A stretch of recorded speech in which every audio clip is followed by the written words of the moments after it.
Thank you. Thank you very much. First of all, welcome to everyone that's here in Yerushalayim and around the world that's participating in the shiur.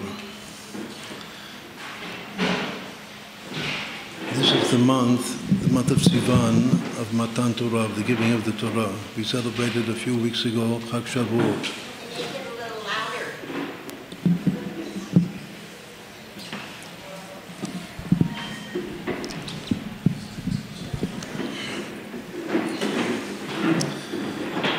A few weeks ago, we celebrated the Festival of Weeks, Chag Shavuot, which commemorates the giving of the Torah to Am Yisrael.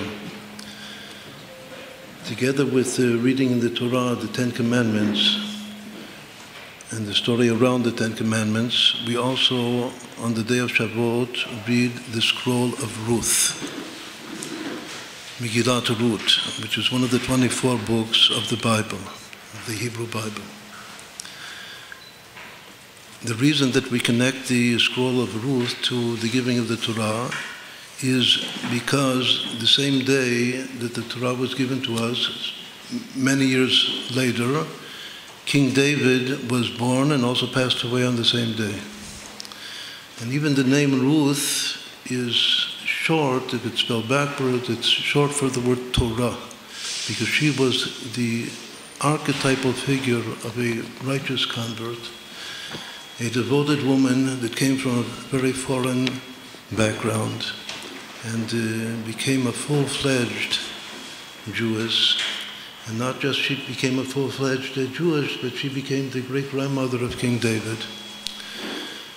And therefore, the great-grandmother of the house of David till the coming of Mashiach. It says that all the souls of all the kings of Israel in Kabbalah were taught, all of the kings of Israel are present and contained within her soul. She is an all-inclusive soul of Malkut, of the kingdom of David. The kingdom of David is in order to realize the reason that God gave the Torah to Israel, which is that God's kingdom, which is a kingdom of chesed, of kindness, should be present and should rule over the entire world. That is through the kingdom of David.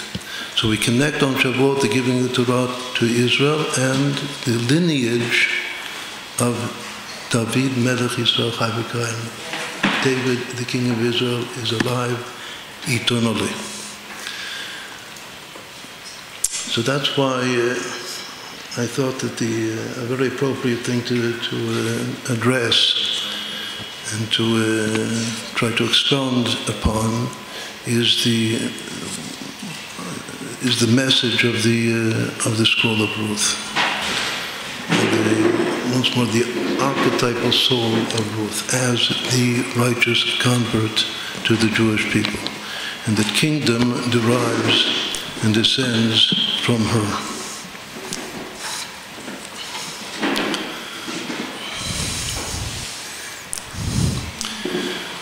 There are several readings of her name that the sages teach about the name of Ruth, what the name means. In the revealed part of the Torah, which is the Gemara and the Midrash, so Ruth has to do with quenching thirst. That she gave birth to a soul, to King David, which is once more her great-grandchild, that quenched God's thirst for song and praise. Because King David not only is a king, but he's referred to as the pleasant singer of Israel. And the most important thing that he composed is the book of Psalms. And every Jewish person and every person around the world, even non-Jewish people, this is the book of the Bible that expresses the outpouring of the heart to God. And if we pour out our hearts to God, He desires, He had a thirst for our songs to Him. So once more, the expression is that King David David, the pleasant singer of Israel, quenches the thirst of God for song and praise. And because of that, she is called Ruth, because Ruth means she zachta, I'll say it in Hebrew, להוריד בן שריבה את הקודש ברוך הוא בשירות ותשבחות. He quenched God's thirst for song and praise. That's one explanation of the meaning of her name, Ruth. A second explanation is that Ruth has to do with sight. If you add an aleph to Ruth, it becomes a ro'ot, a ru'ut, that she saw the words of her mother-in-law and followed in her footsteps. But the one that actually performed the conversion process was not a great rabbi or sage, it was her mother-in-law, Naomi.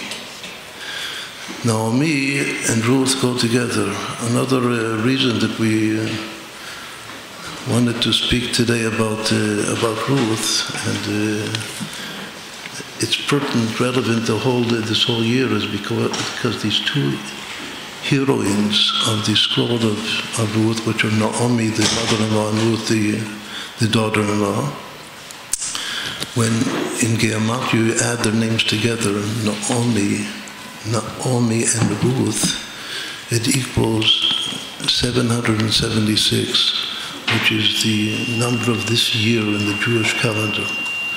So there's something about this year, especially Tafshin Ayin Vav, that we should contemplate, and our contemplation is in order to emulate these two great personalities, which are two women, Naomi and Ruth, that they are a pair. In the beginning of the book of Ruth, it says that Ruth clung to her mother-in-law.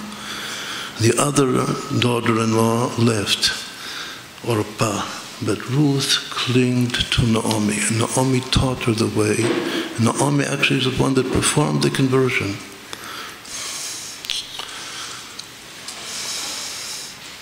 Right, so one reading of what Ruth means is that she sees words of truth and she follows and devotes herself to lead a life based upon what she sees. And she has an inner eye.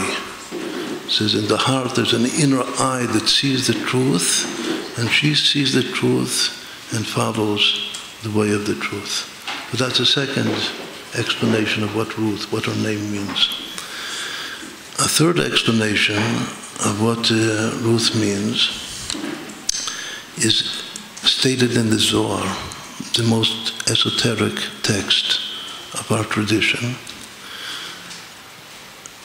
which was written by Reb Shimon Bar Yochai. In the Zohar it says that the name Ruth alludes to the word Ruth when read backwards. Whereas Ruth is a very simple word, name in Hebrew. It's 3 letters, Reish Vav Tav. If you spell it backwards, it spells the word Tor. We already said that Tor is short for Torah. But what does Tor mean by itself? Tor by itself is a bird. It's a dove. It's usually translated as a turtle dove. There are several species of doves. In the Bible, it says that there are actually 3 different species of doves. One is a turtle dove. Another is called a palm dove. A palm dove is also referred to as a laughing dove, because the voice that it makes is like laughter. It's called a laughing dove, or a palm dove. Why is it called a palm dove?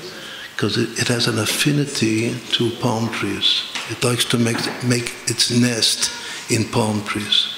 Whenever you have a palm tree in the Bible, it's full of nests of doves, of palm doves. The most famous verse of a dove in the whole Bible is in the Song of Songs, that has to do with redemption. And the whole book of Ruth also has to do with redemption, because she asked for Boaz to redeem her.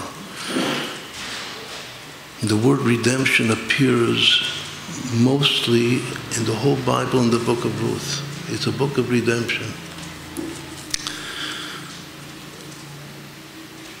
And there's a verse that refers to the voice of redemption, which is called the voice of the turtle dove in the Song of Songs, that reads, V'kol hator nishma b'artzenu in Hebrew. The voice of the turtle dove is heard in our land. And that voice of the turtle dove is the voice or the tidings of the coming of the Mashiach, of redemption.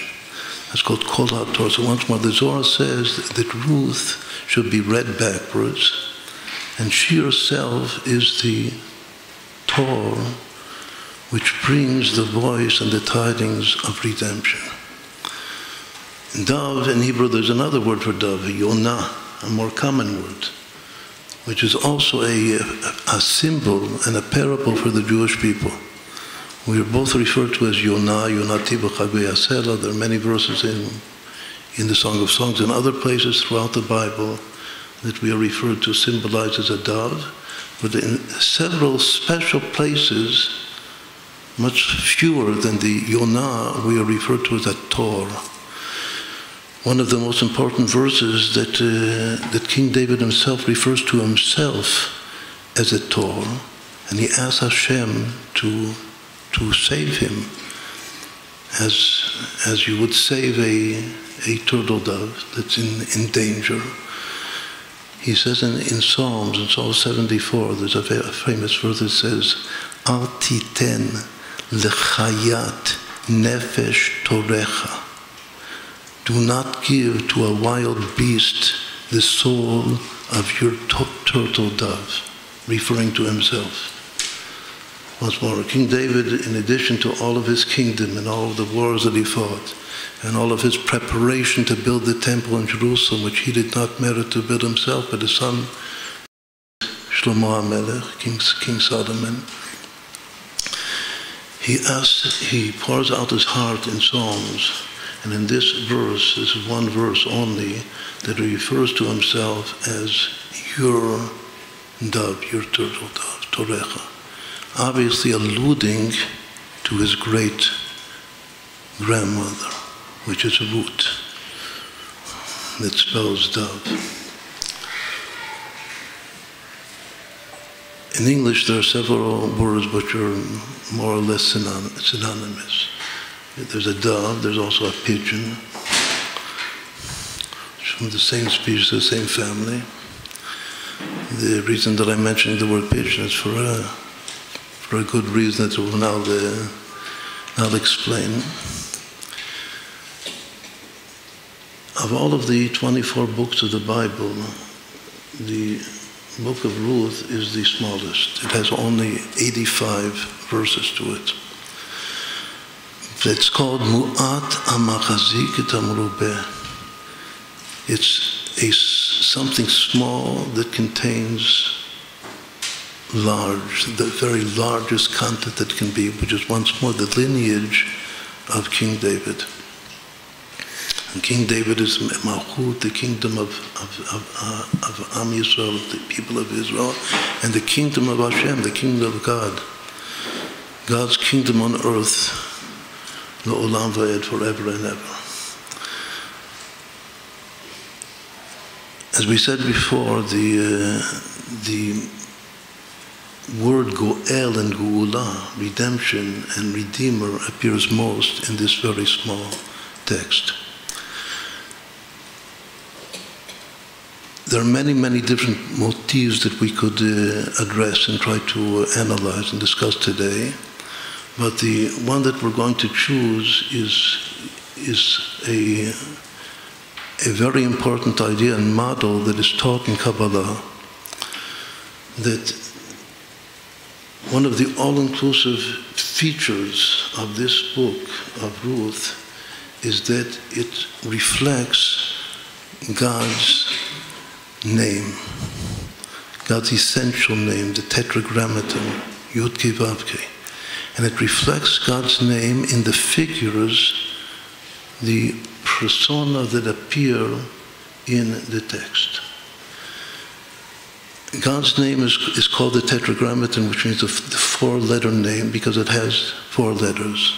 And even though Hashem Echad, God is absolutely one, but these four letters represent four different stages of revelation, of emanation, of creation.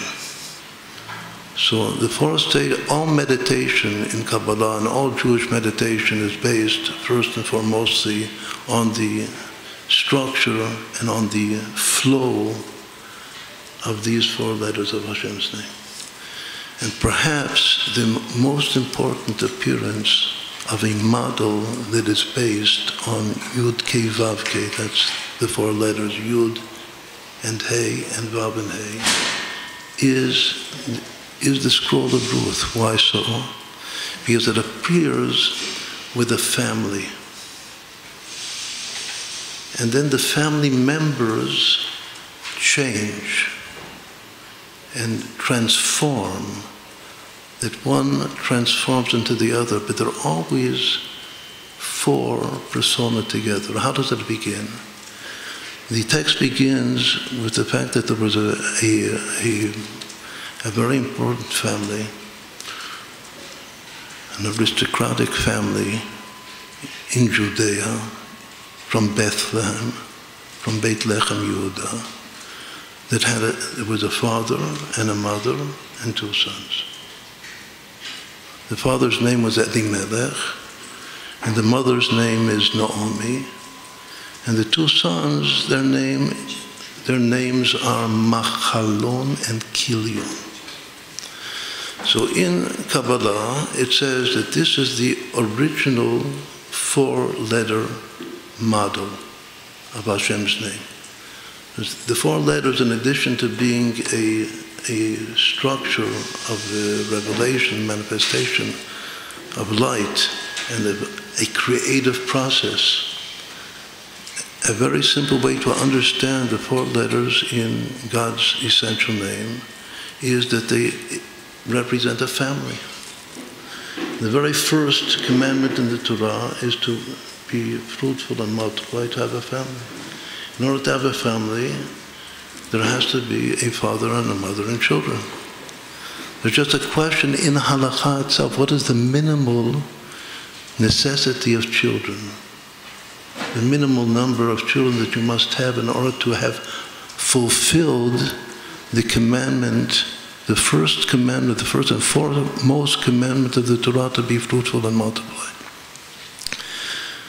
Bet Shammai,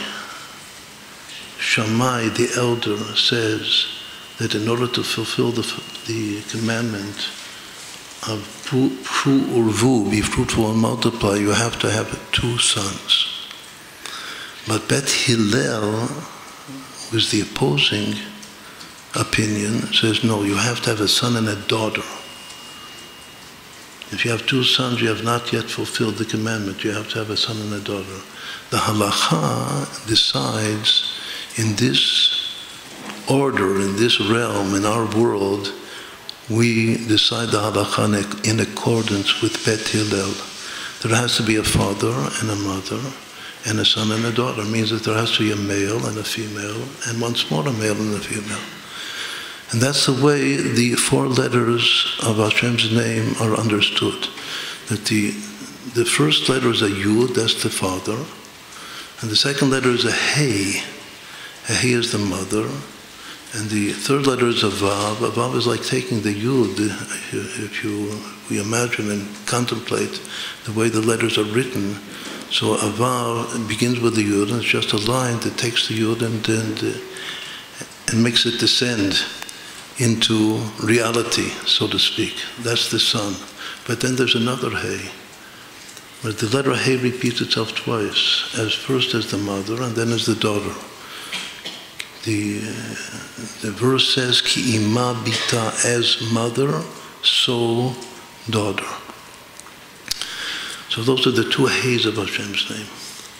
But originally, once more, the final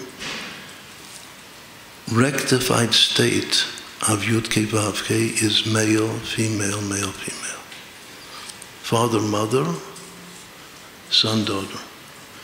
And daughter being the last actually has a root even above the father, it says. The very end is rooted even above the beginning. But that's the final rectified structure and model. But first, the first model is as in accordance with the opinion of Bet Shammai, of Shammai, that is father, mother, son, son. So that's what it says in Kabbalah, that that's the way it was initially in our case, in the scroll of Ruth. That you have a father and a mother, which is Elimelech and Naomi, and then you have two sons, Machalon and Kilion. But once more, this Yud Kei Vav Kei is not stable yet. It's still in a relative state of chaos, is the word in Kabbalah. And it has to be rectified. And it becomes rectified through several or many stages. Now what we're going to explain now is something that will take something now, even a mathematical principle, it's a principle that's used now in modern physics, which is called the pigeonhole principle. Since we're talking about this, is the reason we wanted to talk about pigeons and doves, because there's a very important principle in mathematics, and it's now become an innovative concept in quantum mechanics, in non-local quantum physics, as proposed by a very important Israeli physicist that now lives in Orange County, a little bit south of LA, of Los Angeles. Maybe somebody is from there right now. You can try to look up Yakir Aharonov, who is famous for the Yakir-Baum effect, the Aharonov-Baum effect. He's already a professor emeritus, but he's a very, very important physicist in this, in our times. And one of his innovations in physics is that the seemingly obvious pigeonhole principle does not apply or is violated in quantum states. What is the pigeonhole principle? The pigeonhole principle is the abstraction of a game that is played in kindergarten by almost every child around the world, which is called musical chairs. So everybody knows what musical chairs are. Musical chairs are that you have, say, 5 players, and you only have 4 chairs, and the ganenet, the kindergarten person, sings a song, begins to sing a song, and the children or the players walk around the chairs. Sometimes each chair is placed in a different direction. And at that moment that the song ceases, ends, at that very moment everybody has to catch and sit in a chair. But there are 5 people and only 4 chairs, meaning that one is going to be left out. So that one is left out, and then you start singing again, take away one chair. You only have now 4 people and 3 chairs. And the same thing, every time one person will be eliminated, until in the end there will be one person that remains with 1 chair, and he's the winner of the game. That's called musical chairs. In Hebrew, I believe they just call it kisot. They missed the basic word, which is musical. Ma? Again? When I asked people, they said just Mishak Kisot.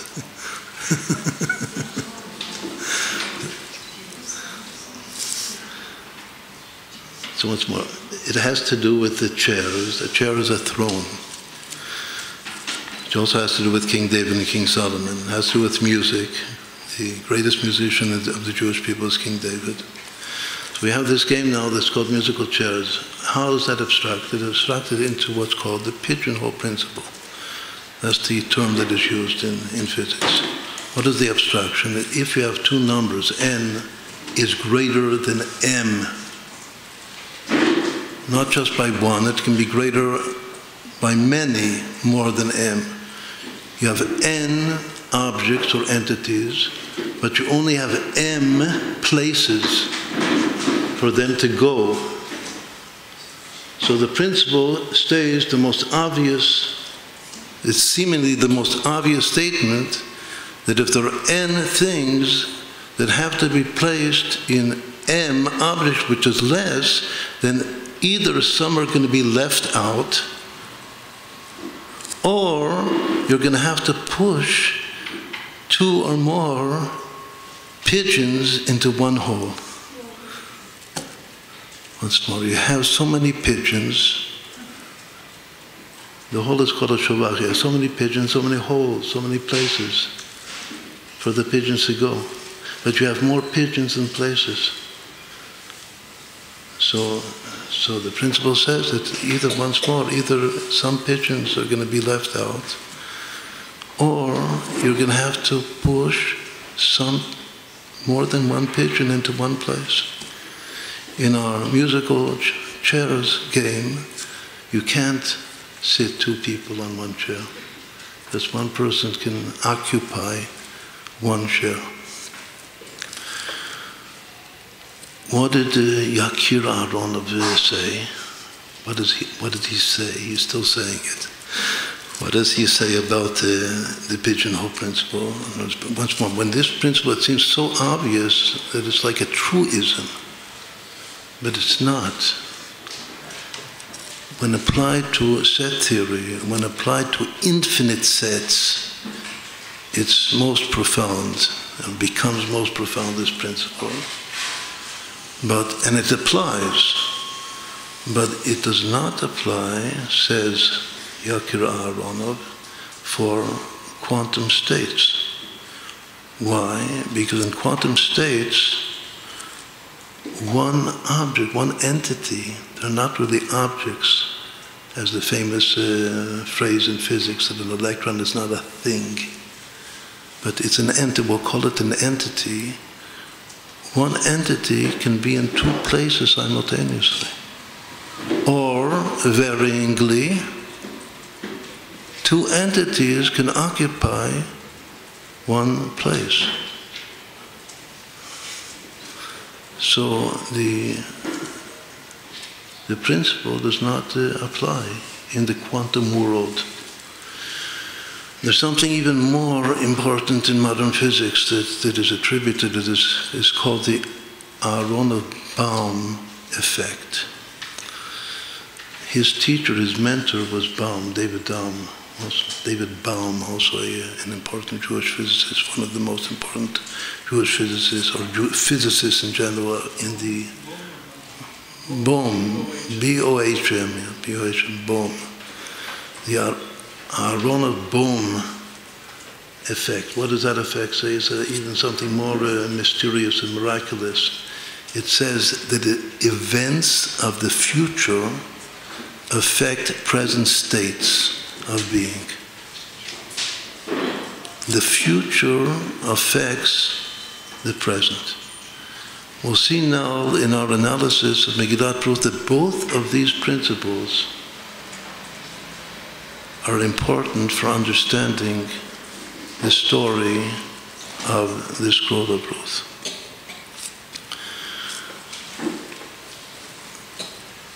So now we'll say what's happening. We have here four places. The four places, like the four pigeonholes.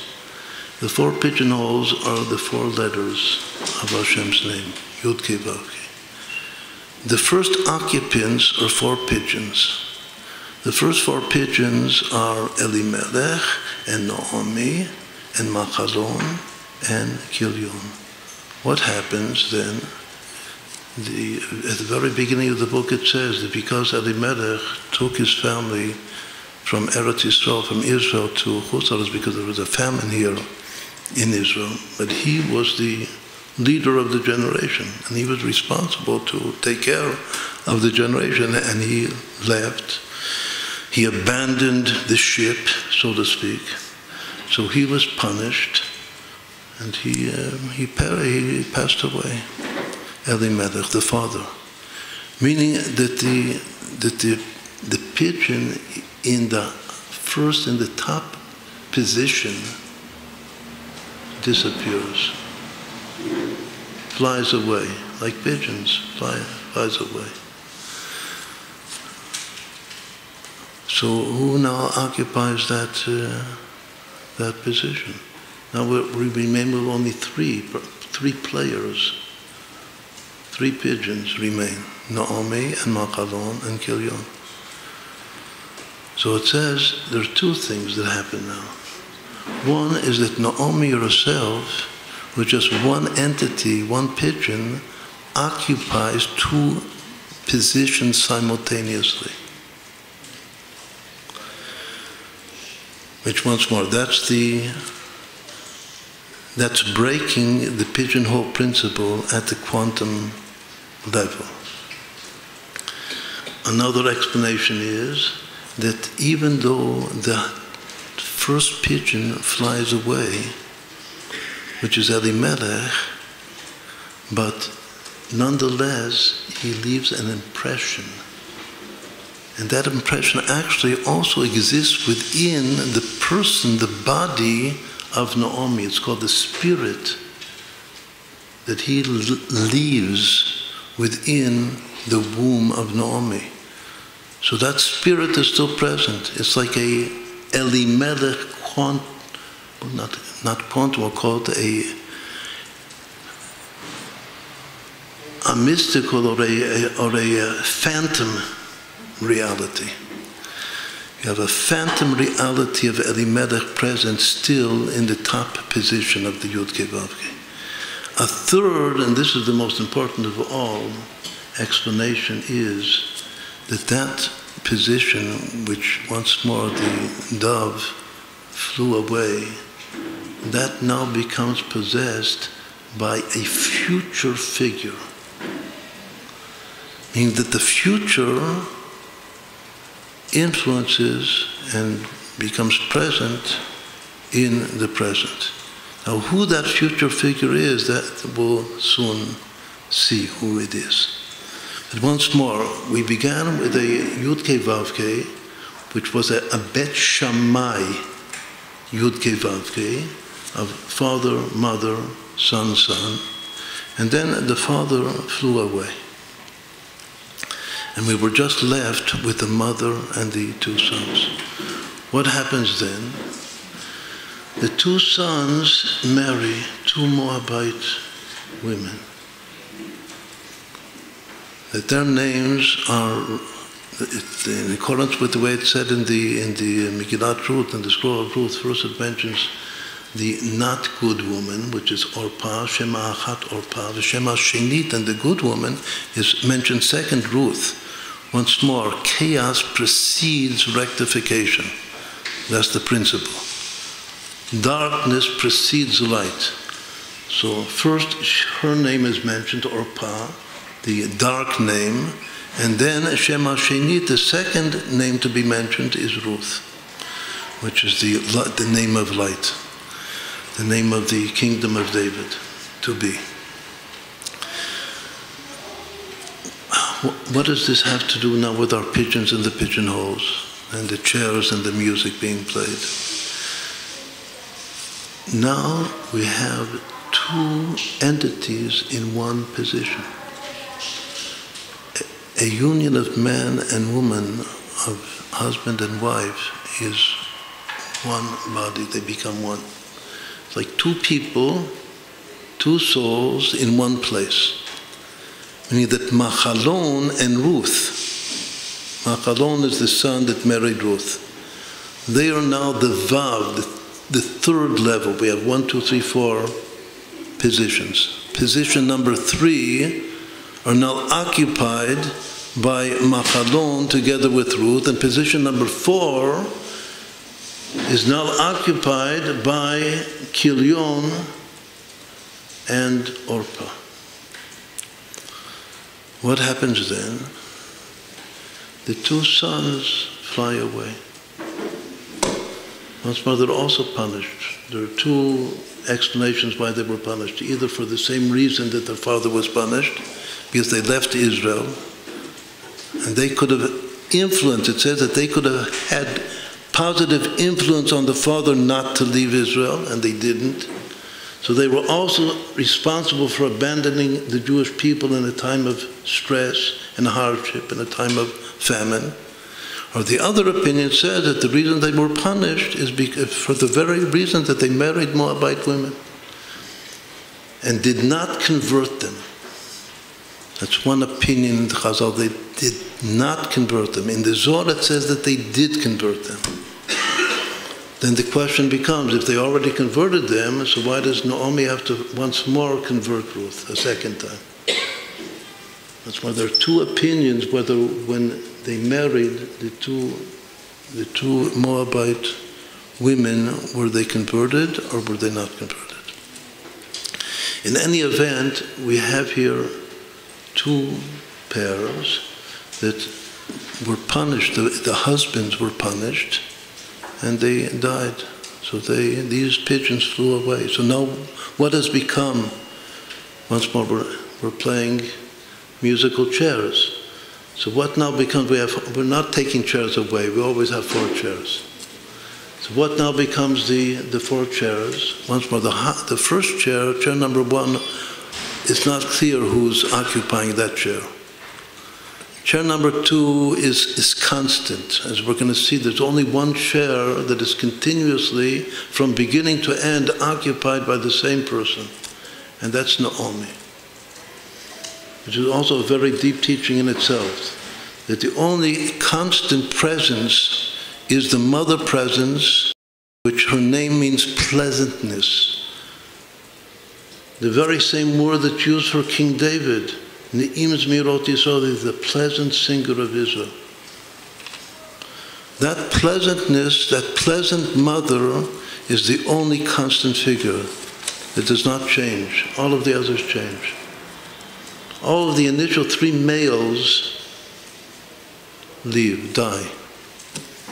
And they're all substituted. There are 2 females, 1 female remains as soon as she enters the scene, which is Ruth. The other female enters but leaves. She doesn't die, but she leaves. Also flies away. That's Orpah. So once more, now we have a state that we have our empty chair number 1, which is not empty. According to the 3 ways we explained it before, why it's not empty. And then we have chair number 2, which is occupied certainly by Naomi herself. We have chair number 3, which is now Ruth, because she's left over from her husband. Her husband, Machalon, passes away. So Ruth is there at level number 3. And at level number 4 is now Orpah, the wife of Kilion, the 2 brothers that died, that flew off. So what's unique about this Yud Kei Vav Kei? That both the Vav and the Yud are feminine, are women. It's all women now. We only have 3 women, Naomi and Ruth and Orpah. So there's 1 stage of Yud Kei Vav Kei that the entire Yud Kei Vav Kei is feminine. That's a very amazing phenomenon. But again, that can't remain that way. There's only a passing, there's a stage of development. But what is the next Yud Kei Vav Kei, which even becomes more condensed and less letters than before? Orpah, Naomi speaks lovingly to her 2 daughters-in-law and says that I have no more children that you can marry. I have Rahmanas, I have compassion upon you, that you should be able to establish your own homes and marry again. So you should, so I advise, even though they cried, but go home, go back to your first homeland. So after much crying, Orpah once more kisses her mother-in-law and leaves. Afterwards, we're taught that she becomes the mother of Goliath, that David, the great-grandson of Ruth, had to battle and kill the son of the other woman that was married to kill you. So when she flies off, because she is not 100% good, and Ruth says, don't speak, don't try to force me, to coerce me to leave you. I'm never going to leave you. Wherever you go, I will go. Wherever you sleep, I will sleep. Your people is my people. Your God is my God. Where you die, I will die. Where you will be buried, I will be buried. Do not speak with me more. So when Naomi heard her absolute devotion and will, she stopped. This is from her we learn how to address a convert, a potential convert. When you see that he is 100% sincere,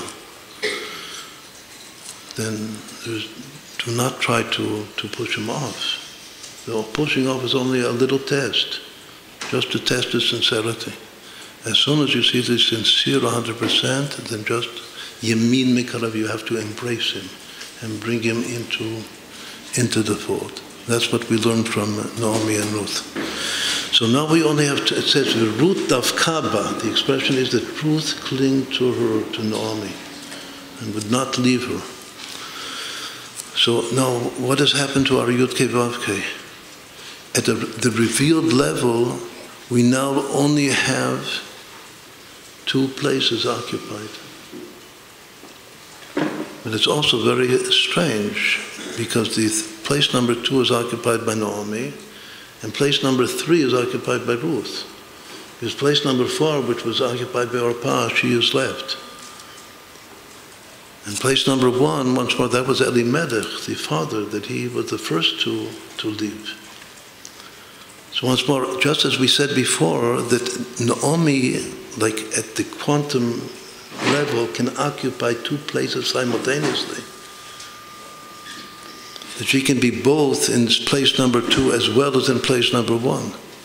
So the same thing we have to say for Ruth now, that at this stage of development, Ruth can be in 2 places simultaneously, both in place number 3 and place number 4. But revealedly, we only have these 2, Naomi and Ruth. What happens then? Naomi and Ruth come to Israel.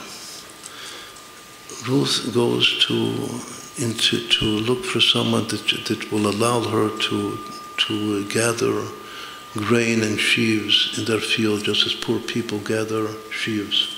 And she, by providence, she found the field of Boaz, who is more than cooperative and very, very helpful to her to gather.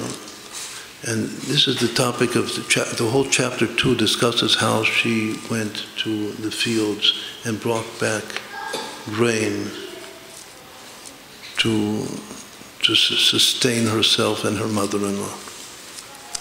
Then comes chapter number 3 of the book of Ruth, that Naomi says, now has come the time that I want you to become independent. I want you to come to your true destiny of building a home for yourself. And then she tells her exactly, gives her a very, very precise instructions of what to do, how to go to Boaz and to lie by his feet and to say to him that when he wakes up at night, to say to him that you are the potential redeemer of our family. And I beseech you to redeem us. So what does Boaz then say? Boaz says that, first of all, he praises her very much that you didn't go after the young men. You just came after me to do a mitzvah. He was an old man at the time. Just exactly how old he was, there are different opinions of the sages, but he was an old man. So he praises her and he says that my daughter, whatever you ask me to do, I will do for you. And he even swears, he makes an oath, Chai Hashem, by the life of God, I will do what you have asked me to do. And then he does, but when he says to her that you should know that there's a closer relative than I am. I am a nephew of Elimelech. But the father that passed away, who was our position number one, his name is Elimelech. I am a son of his brother. But there is one of his brothers that is still alive. And his brother, who is still alive, is a closer, it's called Goel Karov Mimeni. He's a closer redeemer than am I. Meaning there are two redeemers here in this story. One is called the Goel Karov, the close redeemer, and the other is Boaz himself, who finally is the redeemer, but he's a relatively distant redeemer, a Goel Rachok. Now, the Zohar says an amazing thing. It says that Boaz, even though he now begins the lineage of King David, but he, as the distant redeemer, is referred to as the Mashiach ben Yosef, the Messiah, the son of Joseph, even though he's from Judah, not from Joseph. But spiritually, his soul is an archetypal soul. He is the Goel Rachok, and he is Mashiach, the Messiah, the son of Joseph. Whereas the Goel Karov, that close Goel, who did not agree to redeem, as we'll explain, he is the origin of Mashiach ben David. A very amazing thing. The ultimate Mashiach to come is that soul of the Goel Karov, of the close redeemer. There's much to discuss, and we don't have now time to discuss it in detail. But we'll just now say that there is a person here, a mysterious, unnamed person in this story, that all the time he was really from the future present as the first physician in the Yud-Kei, Vav-Kei model. And his name is not mentioned. He's referred to as Ploni Almoni. The translation of that phrase, Ploni Almoni, is Kasi v'tamir. He's concealed, covered up, and he's nameless. He's unnamed. Ploni Almoni. There's also a very amazing gematria that the word Ploni equals exactly Naomi, and the word Almoni equals exactly Elimelech. Means there is something about him that he includes both the first and the second positions of our Yud-Kei Vav-Kei. And he, once more, according to the Zohar, this Ploni Almoni, this mysterious, unnamed, hidden, concealed soul, is the Mashiach ben David. But at that particular stage of history, In the book of Ruth, the time has not yet come for him to appear and to manifest himself. He remains hidden, and he even refuses to redeem at this point. And he says that you, Boaz, you have to redeem first, because you are Mashiach ben Yosef, the Messiah, the son of Joseph. And you come first before me. For me, you have to wait for the future. So again, what happens? As soon as Naomi sends Ruth to do something, to build herself anew, what she's actually doing is she's pushing Ruth down from position number 3 to position number 4, which is her real place, because she's Malchut. And there she has to marry someone new. And that new person that she marries will now become the 3rd position. So once more, there's another stage here that they were 2 together, but they were clinging to one another. The mother-in-law and the daughter-in-law were clinging to one another, and they were stage 2 and 3. But now, when she initiates this act that Ruth does, to lie down by Boaz and to beseech him once more that he must redeem and marry her, so she's preparing her now for her new future to become the great-grandmother of King David, and she's, so to speak, pushing her down into Malchut, into the level of Malchut. In order to do that, she herself has to raise up a little bit to the level of, it says, to be like a father, instead of a mother first she was a daughter which was like a son. There's inversion of gender here. First she was like a son. Now she has to, Naomi has to a little bit go up to be a father figure, and Ruth has to descend to be a total daughter figure. The Arizal himself says this explicitly. He says that first Ruth was only the Malchut of the term in Kabbalah Ze'er Anpin, the Malchut of the Vav of Hashem's name. But she has to descend in order to marry Boaz. She has to descend to become Malchut proper. And then what happens? Then Boaz enters the picture. And Boaz now becomes the Vav, the position number 3. And Ruth now is position number 4. Naomi is still position number 2. But we have now already met, so to speak, that soul who is to assume position number 1, which is the Ploni Almoni. There's another amazing thing. With this we'll conclude that Chazal, the sages teach us that Boaz was an old man. And that very same day that he married Ruth, and Ruth became pregnant, that very same day he passed away. He also flew off. Another pigeon flying off. So the end is that we have, at the revealed level, we have only Naomi as the first day. And Boaz was there, but he was there for just one day he was there. And he also flies away. And now we have Ruth, but in her proper position of Malchut. And that what happens, then we have the lineage. That's the way it ends.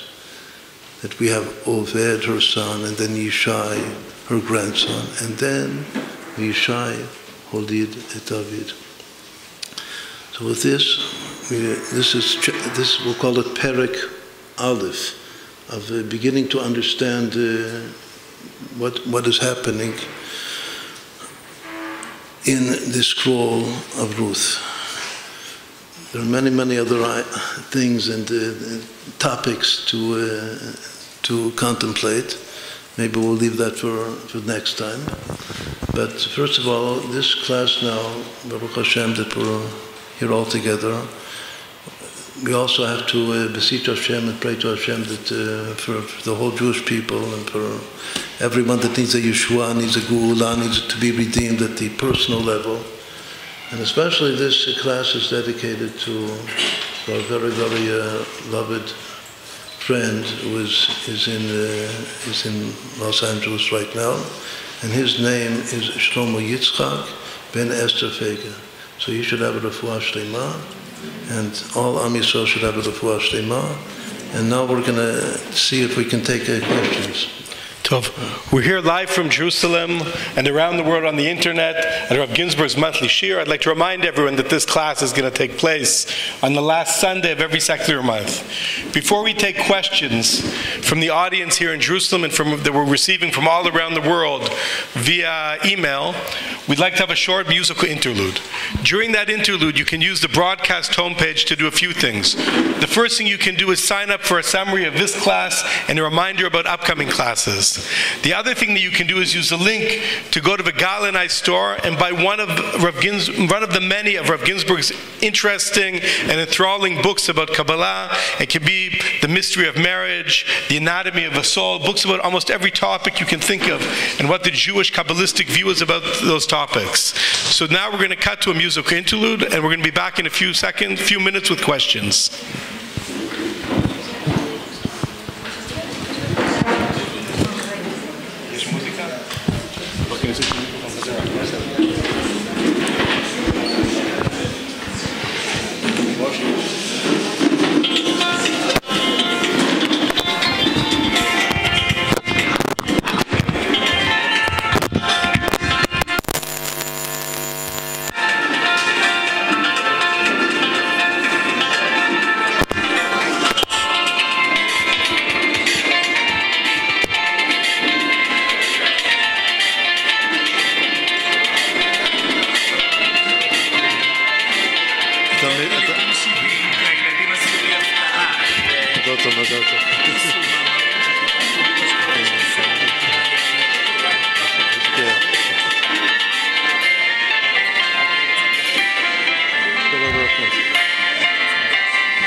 If everyone could please sit down, we're going to take the questions now. And then this shape, 7 times 10. We're going to have questions now from the audience. First of all, this question is perfect for most of them. We'll explain it to you. Okay, if everyone could please be seated here in Jerusalem, and everyone around the world could please tune in. We'd like to start with a question that we received from David from London, England. David asks, during the Rav talked about meditating using God's name. Can anyone do this? What are the benefits? And how can one start? Well, that's an excellent question. It's definitely everyone can and should meditate upon Hashem's name. That's why Hashem has a name, because if he wouldn't have a name, there would be nothing to meditate upon. Because no thought can grasp the essence of God at all. So the only way that we have some hold or some grasp is because there's a name. The name is composed of letters. And our first and most basic text in Kabbalah and Chassidut is called Sod Hashem Le'Riyav, which is the secret and mystery of Hashem's name for those that fear and stand in awe of God. And there are endless examples and topics. Just like today we had a topic that's based upon Hashem's name. And meditating about the scroll of Ruth, realizing that the persona in the scroll of Ruth occupy the very same positions and meanings of Hashem's name, this gives tremendous significance, what's called richness of understanding. Obviously, in order to do it properly, to be able to really meditate, you have to have a lot of knowledge. That's why we said we have a whole very, very big book on to understand the significance of each of the letters of Hashem's name, what it means in our lives. We'll say a very, very, very simple thing, that the person, that soul that, as we spoke before, occupies the first level of Hashem's name. So contemplating that soul and realizing that he corresponds to the first letters, that brings out the property of selflessness in the soul. Bitul, because the first letter of Hashem's name is wisdom, and its inner experience in the soul, means in my psyche, is bitul, the selflessness. Meaning that vis-a-vis what we just now spoke about, contemplating Elimelech, who's once more the first one that actually becomes selfless and disappears from the scene, contemplating his soul will help me realize in my soul a state of selflessness before God. The second letter, we'll say it in short, the second letter is joy. Naomi, pleasantness. We said that there was only one soul that's constant. Naomi, the pleasant mother figure. Her soul represents, in my soul, reflects itself in my soul as joy in the service of God, in performing the mitzvot of God, and learning the Torah of God, and praying to God. Joy in service of God is position number 2. Position number 3 is compassion on other human souls. Position number 4 is lowliness in the state of a king that knows that everything that I have and everything that I do comes only from above. I have no power to act and to do anything alone by myself. Everything that I possess is from above. So that's 4 very basic states of consciousness. That's what comes from meditating upon Hashem's name. But much more, we have to learn more and more of what these 4 letters represent. Do you have any questions from the audience here in Jerusalem? The rabbi mentioned that the model at the beginning of Ruth goes according to Beis Shammai, which we don't, which is not the way to follow. Right. So I was curious if perhaps the reason why the model is the way we don't follow, if that has anything to do with what Chazal say is that after the Muslim Mashiach, we're going to revert back to the opinion of Beis Shammai. Okay, that's in order to, the question was, we actually mentioned this in the class, that the initial Yud Kei Vav Kei in the book of Ruth, the family, the initial family is father, mother, son, son. That's the opinion of Bet Shammai, that in this way one fulfills the commandment of being fruitful and multiplying. By 2 parents having 2 sons. But we do not, that's not the way that we decide the halakha in this world. And we made a point that in this world we do not decide that. In the future it says we will paskin, we will decide according to Bet Shammai. Because Bet Hillel themselves will decide according to Bet Shammai. The simple reason we mentioned that the first stage is immediately changed. Just you read a few verses from the beginning, so you see that all 3 males leave, fly off, meaning that it's still a chaotic state relative to what it's going to be.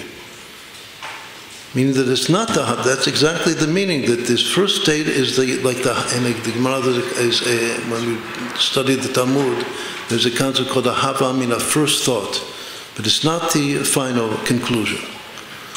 So the first thought is like Bet Shammai. Actually, we didn't mention, but there are many of the greatest figures in the Torah itself that we see that in actuality, their lives, they performed the opinion of Bet Shammai, like Moses himself, the giver of the Torah.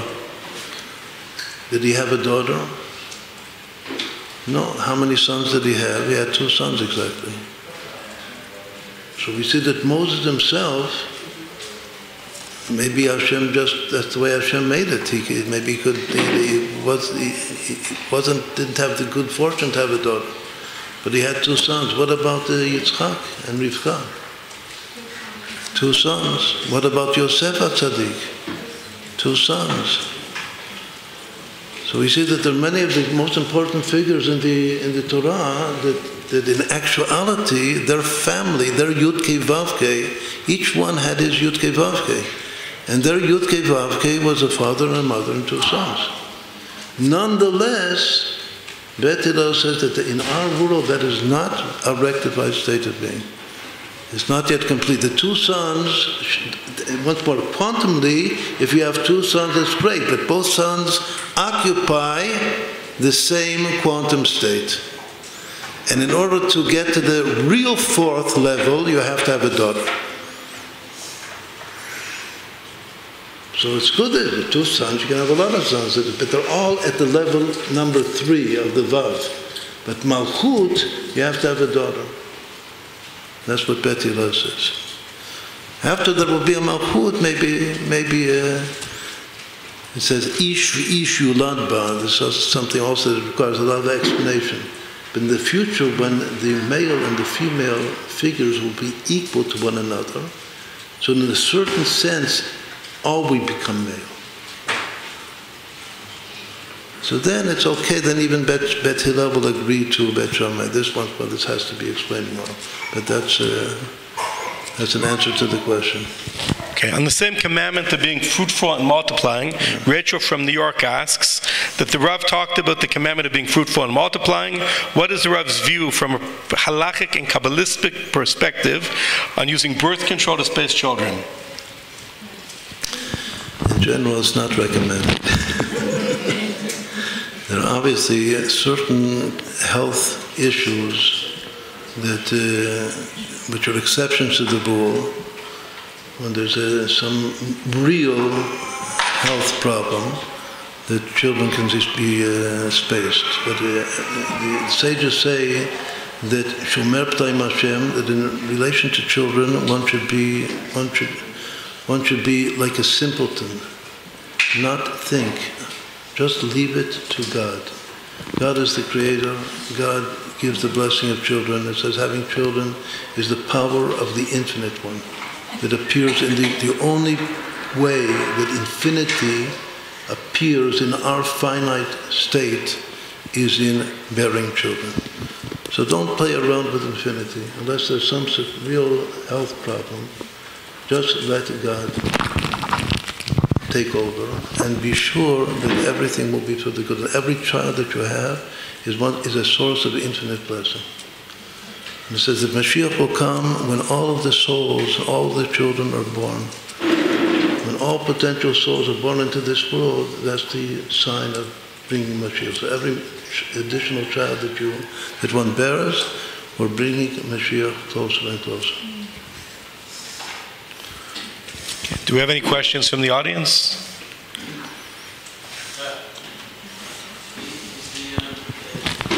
The method of analysis that the Rav used regarding the book of Ruth, is that something intrinsically related to Ruth per se? Is that a method of analysis that one could use regarding any of the Swarm? He says the question is the way that we now attempted to analyze a basic model in the book of Ruth. Can that same process or method be utilized for any part of the Tanakh of the Bible? So in a limited state, if you find explicitly something which is Yud-Kei Vav-Kei, so obviously the whole Bible is full of Yud-Kei Vav. Everything can be analyzed into Yud-Kei Vav-Kei.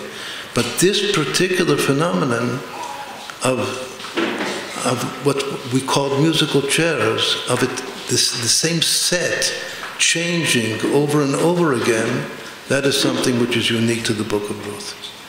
So that's why I would call the book of Ruth the musical chair text of the Bible. that alludes once more to this pigeonhole principle, which is not obeyed in the quantum world. But again, the positions are constantly being turned over and over again and inverted. Male, female, everything is being inverted until it finally comes to its final rectified state.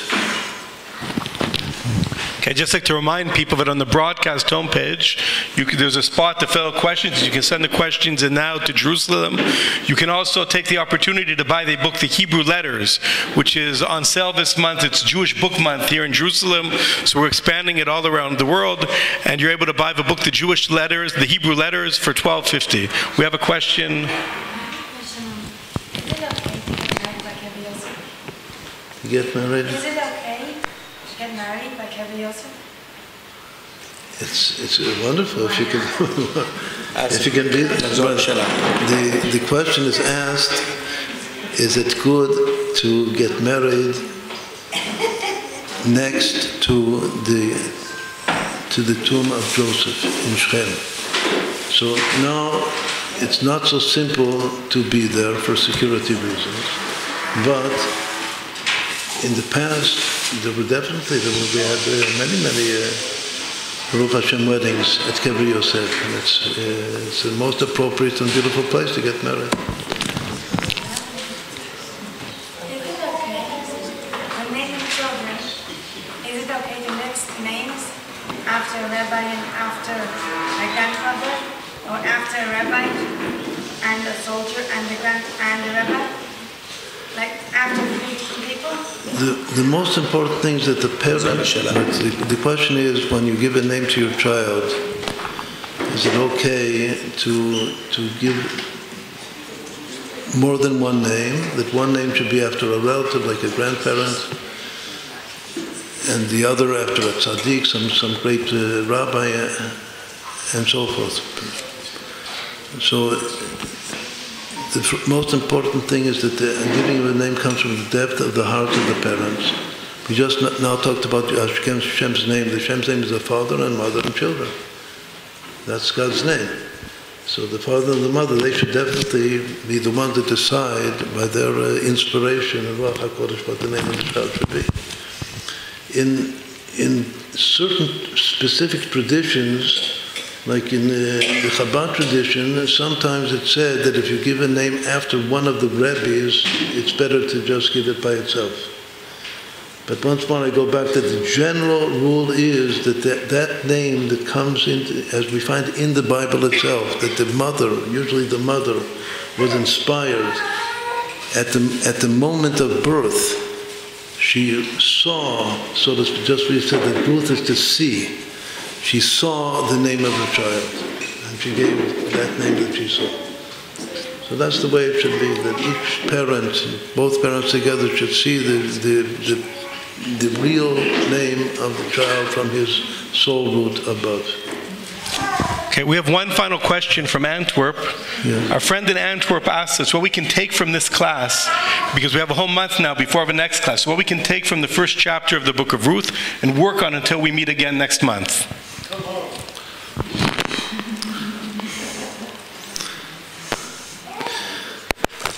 One thing that we can take is that souls join together, that no one is by himself. And if we say, like we had this basic model of 4 souls, and even though that they're changing, but it's not just one person by himself.